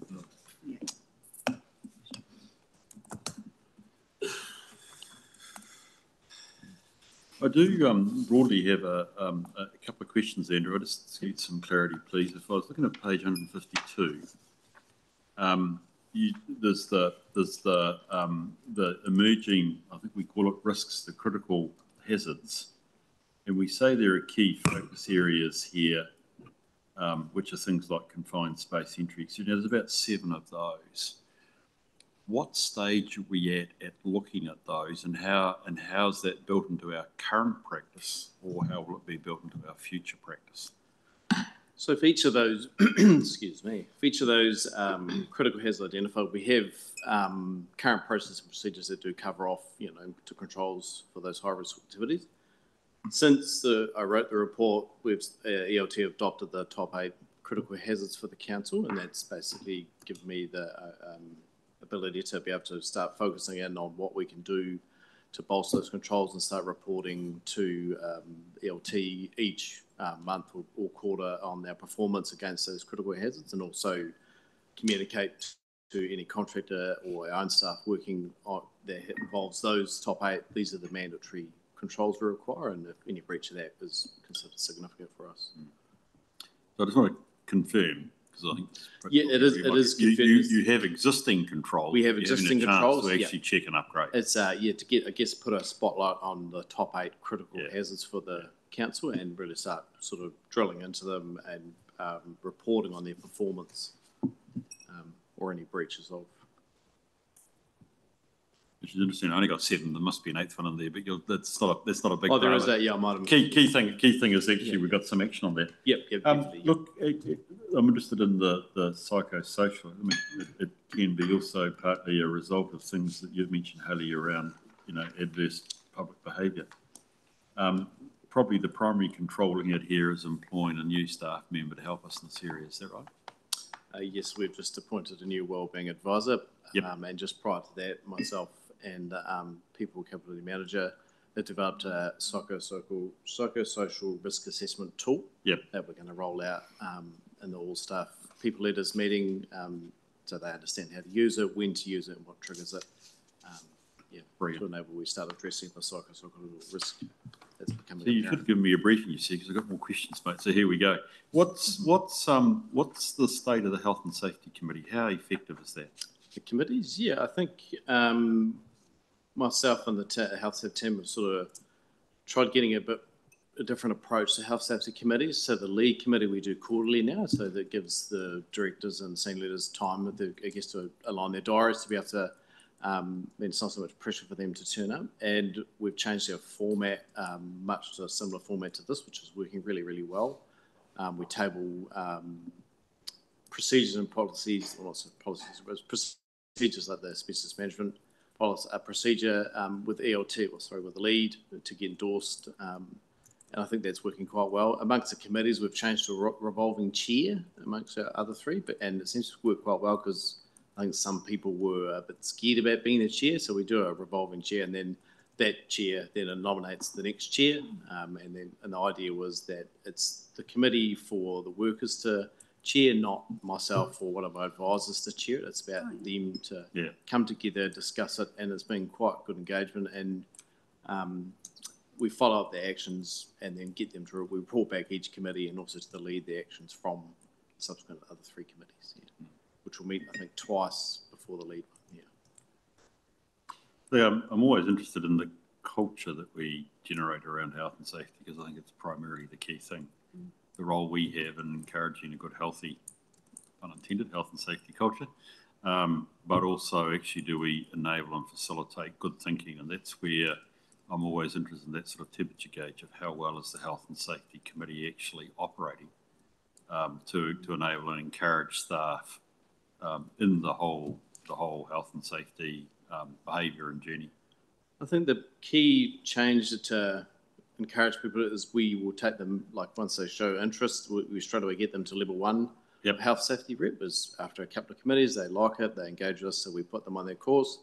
And then if they show a keen interest in pursuing health and safety a bit further, we'll take them right up to level 3 of the Health Safety Committee, and it's been quite a good incentive because there's actually an NZQA qualification that stays with them for life and keeps building on their knowledge of health and safety for the committee. So it's been quite, we tailed that tail end of last year, and it's been really quite good, and we've actually probably got about half a dozen new committee members across the 3 committees we hold outside of the lead. So, good. Yeah, it's been really positive, because we're always conscious of it being quite stale sometimes, and we try. That's where we try and make sure the chair is someone outside in the staff, because then they can bring their experience of whatever the health and safety matters are, and then the lively debate that falls out from that. Yeah. Hey, and my final question before I give my committee members a chance to chip back in. I'm always interested again in terms of process and system, and a bit like Dave's paper on risk, this is a bit of a sense of an overview of the system. So just looking at your diagram at the bottom of page 153, can you just talk to me more about the safety observations? And where I want to go with this is actually thinking about what constitutes good governance by office holders and officers undertaking observations. So I currently have a paper that is sitting with Jill about some KPIs around, I guess, officers carrying out safety observation. I guess a target we'd like to get to. I initially did the critical hazards paper first with ELT because I wanted to get that, like that falls out of that as a KPI. So I guess a bit of a stepped approach from me towards, I guess, a safety goal of what we want to do as an organisation and where we want to get to. And so part of that is senior leaders, I guess, from ELT down have a bit of a KPI target for their directorate of safety observations, and whether that's, you know, safe practices, unsafe practices, suggestions, that sort of thing. And also I've done in the background a lot of training with third tier managers and their reports of how to use the My Safety tool. And also we've created a standalone audit tool for contractor performance, which I've run through with the project managers, the current project managers out of the infrastructure team to start using. And also it's been quite good because all of a sudden they're all asking me, so the top-down approach is trickling down, which is, you know, it's got to be line-led, which is becoming quite apparent here. I'd love to see that paper when you've got it done And the KPIs. I want to be quite explicit. Officers are defined under the Act, and that includes governors. So I would be very keen to know how governors are gaining assurance that actually the system is in place, and there should be some commitment by governors to understanding and observing programs. I mean, it does mean they need help, if I can be honest, in doing it, and also actually what you do when you go do an observation. Yeah. But I'm just conscious of the obligations of officers under Section 44 of the Act. And I suspect that is probably the least well observed part of the Act by officers under the Act. So if I could just sort of put that as why I'm going there with that question, that'd be great. Thank you for that, Andrew. I said I had a few questions, right. And again, this is really helpful because for me it's part of the system. But members, do you have any questions you guys would like to ask? Yes, Haley. Thank you, through the Chair. In our annual plan consultation document, we have mentioned increasing reporting antisocial behaviours at our libraries. And I see in the table from page 153 that we've had 25 aggressive customers across the organisation in the last quarter. How many of those were at the library? And can you provide us, if you've got a picture of like the high level numbers of previous incidents at the library, just so we can get a picture of that trend? Yeah, so this quarter the libraries was 4 aggressive customers on this quarter here. For the 2023 year, the Napier Library for 2023 was for the year was 12 aggressive customer incidents. For the it was 12 for the Napier 2023. 2024 was 45 aggressive customer incidents. For Taradale Library for 23 was 4, and Taradale Library for 24 was 28 aggressive customers incidents for those 2 years total. Because I think of the aggressive customer, it's I guess a wider social, so that's not just like sort of homeless people or anything like that. It's just people's behaviour. I think, and sort of ranges from verbal abuse of staff. We had one physical assault where a member of public grabbed one of the staff member. Threats to staff and customers, unwanted attentions paid staff, as in inappropriate comments and that sort of thing. Antisocial behaviour, so kids coming in groups and just running amok, it's supposed to be sort of at school. And also we had one customer that did pull a knife on our staff, but the police attended within minutes and apprehended that, and they were subsequently trespassed. And another one that sort of, I guess, has increased on trend continuously for the number of trespassing for just the libraries, both sites. 2022 was 3 trespasses, 2023 was 4, and 2024 was 9 people were trespassed for our library facilities. And I guess that reflects the increase in poor behaviour that the staff are experiencing at those sites, particularly in Napier. Yes, Tony. So I didn't quite catch what 23 was, so but 20-something in 23, was it? Excuse me, so for the Napier Library, 2023 was 12 total for the year. 12. Aggressive. And then for 2023 for Taradale Library was 4. Oh, yeah. Yeah, and then 24 was a noticeable increase for Napier Library was 45 incidents, and for Taradale Library in 2024 was 28. And so now we've just had 4 in the last quarter. Do we think that maybe that signals to me that that's gone down significantly this year? It appears to have, yes. I think I like a good trend of data, so I think in the next quarter, hopefully that's continually on the downward spiral. We do notice a uptick around October, generally as the weather gets maybe warmer, I'm not too sure, but yeah, we're conscious of this year, anticipating that potentially continuing for the last 3 years historically, so okay. Yeah. And just following on from that, so there's nothing that you think that's been put in place that's, do we feel like we've put some controls in place which have assisted that downward trend? I think it is the current controls, which is the security guards, in there. City Assist would roving through there a lot more frequently, and hopefully that appears to be a control that's helped with that, or whether the social unrest is relieved for other means. It's kind of hard to measure. Brilliant. Thank you. Thank you for that, Hattie. Thank you, Andrew and Jill. Well, we can move to the recommendation, please, which we received the report. Do I have a move and a seconder? Thanks, Sally. Thank you, Gregor. With the motion, all those in favour, please say aye. Aye. Righty, I suspect it stay there, you two. Deep dive into health and safety, please. That'd be great. I'm looking forward to this. Jen, in your hands. So I think just to introduce this, ELT chose this one as one of the priority deep dives for this meeting, so hence we're here today. And what we've done is put together a presentation on it. What would be really helpful if Andrew could go through the deep dive and then we could have questions at the end. That'd be helpful for just running through the preso. So on the executive summary, the current procedures support Strategic Risk 32 treatment actions, ensuring controls remain effective, maintained and monitored. Formal treatment actions are not fully documented, and a plan review will be addressed gaps to enhance the risk resilience of SR 32. Treatment actions will be escalated as needed and integrated into the Strategic Risk Register for alignment with risk management appetites. Health and safety will work with control owners to document and refine the mitigation measures. And regular reviews will ensure effectiveness, promoting a proactive and responsive risk management approach. Introduction. The effective health safety risk management requires a structured approach to identifying, monitoring and improving controls. A proactive approach ensures safety measures remain effective, adaptive and aligned with regulation and best practices. Strategic treatment actions enhance the key health and safety controls addressing existing and emerging risks. These actions promote compliance by encouraging continuous improvement, enhancing leadership accountability and strengthening reporting mechanisms.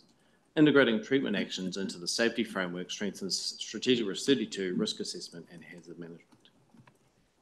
The following slides are the current controls that are only partially effective. So we have 2 in Strategic Risk 32 that are substantially, and one's substantially and one's totally effective.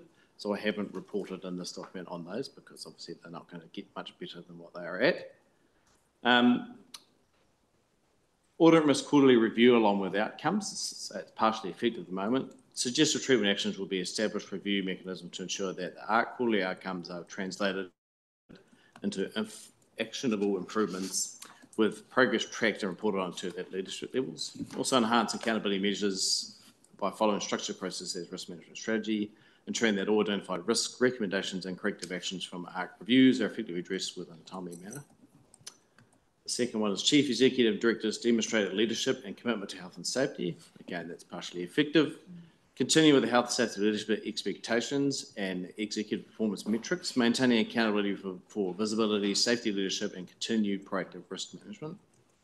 Endorse a leadership engagement program to promote direct involvement in site visits, safety observations, and workforce engagement initiatives, reinforcing safety first culture. I think that follows in from your comment before, Bruce. Elected members' leadership in health and safety, again, partially effective. Introduce health and safety leadership training tailored for elected members to ensure they understand their governance responsibilities and can actively promote workplace safety. Continue with health safety reporting for elected members to regularly review key safety performance indicators once they have been adopted and provide strategic oversight on risk mitigation efforts. Health and safety codes of practice, again, partially effective. Suggested treatment action would be continue, review and align codes of practice with legislative updates and industry best practices to ensure ongoing compliance and effectiveness. Develop a structured implementation plan to ensure consistent application of codes across all operations, supported by training and periodic compliance audits. Health and safety internal and external audit reports and findings, recommendations and observations, closing out actions and overdue actions presented quarterly to ARC and ELT. Again, that's partially effective. Utilising My Safety for tracking audit findings and overdue actions, enabling documented follow-up and reporting. These are the suggested treatment actions. Implement a risk-based prioritisation framework for audit recommendations, ensuring that critical issues are escalated and addressed promptly. Now, control is health, safety management, policy, framework and strategy. Again, it's partially effective.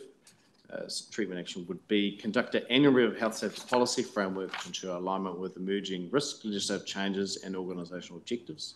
Enhance integration of health safety strategy into business planning process, ensuring that safety objectives are embedded across all departments and operations. Control health and safety planning process, again, is partially effective. Develop a forward-looking health safety planning cycle that integrates predictive analytics, trend analysis, and proactively address emerging risks. Enhance workforce involvement in the planning process by incorporating frontline insights and feedback into health and safety strategic initiatives. Conclusion, this would be strategic treatment actions drive continuous improvement in health and safety controls, ensuring risk management adapts to emerging challenges. Regular audits and structured risk reporting enhance transparency, enabling data-driven decision-making and improve control effectiveness. Integrating health safety objectives into business planning and developing performance indicators help identify and address control gaps proactively. Continuous monitoring and evaluation, strengthening compliance, governance, and refinement of risk controls. Embedding continuous improvement in health and safety management builds resilience, ensuring effective risk mitigation and operational excellence. Thank you. Questions? Brilliant, Andrew. Thank you for that. Okay, folk, that's really interesting. Raises a good number of questions for me, Andrew. So again, thank you for your paper. I appreciate that. But before I ask mine, folk, do we have questions for Andrew here? Yes, Hayley. I'll just one through you, Mr. Chair. Got a long list of actions there. Just wondering how they'll be prioritised within the organisation and then reported back when they're completed. My plan would be to work with a control owner of each of those controls and ensure that that treatment action is something that aligns with what their vision is for that control they own. And then the reporting back would be the next reporting cycle will demonstrate in the main health and safety document, like we have for Operational Risk 183 and 283, that it's trended down because the treatment actions become effective onto the controls and the risk profile starts reducing. Where that kind of lands in this scheme, I'm not too sure, but it definitely should enable a downward trend of the risk. 32, once the treatment actions are in to help bolster the controls. Brilliant. You got another question? Yeah, just go for it. Clarification of that. Okay. So these, this list of suggested treatment actions, these aren't an action plan that you're going to go through and you're not going to report back to us on those specifically. You're just expecting that the trends will be... I think we'd probably report back that the treatment actions are being implemented into the strategic risk controls, and then the outcome of that was as they become effective, the strategic risk 32's risk profile will reduce from the actions from those treatment actions, supplementing the controls, and then, yeah. I guess if I'm not probably just making that kind of work, right? Yeah. Through you, the chair, we will be reporting back on what we've done, and then the implications of that should be that the treatments go down. What's it called? The risk score goes down. Yeah. Okay, cool. Thank you for that. So anybody else? Yes, Kirsten. Thank you, through the chair. And just trying to really simplify this so I can get my head around where we think we're currently at in terms of this, particular risk, and acknowledging that there's quite a list of things to be done there. If you were to just sort of encapsulate it in a percentage of progress that we've made, is that something you could do so that we could just sort of get an idea of where we're sitting in terms of achieving those objectives that we're working towards? I think the percentage, well, yeah. I'd hope by the next Audit and Risk Committee would be 50%, some sort of 50% of the actions in and operating. Some of them are actually operating in the back, they just haven't been captured in CAMS. So it's identifying which one of those treatment actions is a reality that's actually happening out there and putting it in, and then it will change the outcome of that control, which will move it from partially to substantially, I'd imagine, pretty comfortably. And then once we get them all to substantially, the idea would be try and work on getting them to totally effective, or is the risk appetite in the right setting? So. Thank you. That's good. Thank you for that. You can see where the committee's going here, Andrew. One is actually what is partially partially effective really mean? And thank you for putting an approximate percentage on that. And the other one, of course, is what's the date of completion? And you're indicating a substantial upgrade on this program is one you're expecting to achieve in the next quarter. Yeah. So once sort of a plan to work with control owners as soon as practicable to basically start getting some treatment actions in, and so there's suggested to the control owners, and happy for them to take the lead and help them, with these controls to reduce them.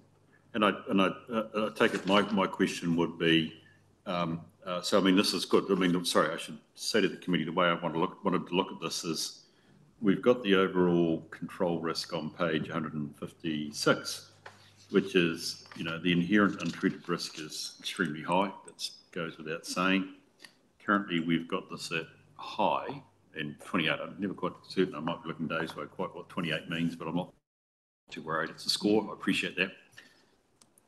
So the first thing is that what you've indicated as the treatments, clearly we have an allowance that will actually occur. I mean, they're funded, you're on the activity, you're saying they'll be well progressed through the course of the remainder of the financial year.